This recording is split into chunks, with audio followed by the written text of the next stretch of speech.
స్త్రీ బయట ఉన్న తర్వాత స్నానానంతరం 6వ రోజు నుంచి 14వ రోజు మధ్యలో ఈ రామాయణం వింటే శ్రుత్వ పుత్రాన్ సూయు అనుత్తమాన్. ఇది కొంచెం గుర్తుపెట్టుకోవాలి.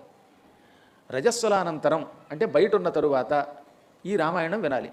వింటే సత్సంతానం కలుగుతుంది. ఎప్పుడు అని కొందరికి అనుమానం. 4వ రోజు అని కొందరు అన్నారు. ఉట్టి అబద్ధం. శాస్త్రం అలా చెప్పాలి. మంత్రశాస్త్రం ఏం చెప్పింది?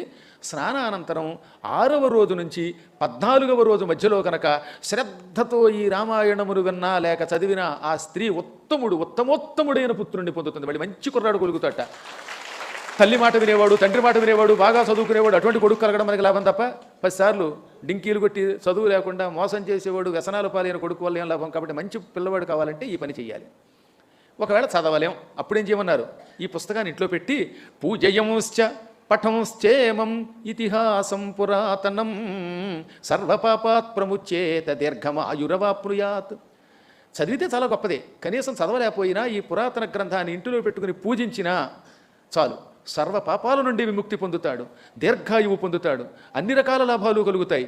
రామాయణం సంపూర్ణంగా చదవటం వల్ల సనాతనుడైన శ్రీ మహావిష్ణువు రామరూపంలో పుట్టిన మహానుభావుడు మనల్ని అనుగ్రహిస్తాడు. ఇంతకీ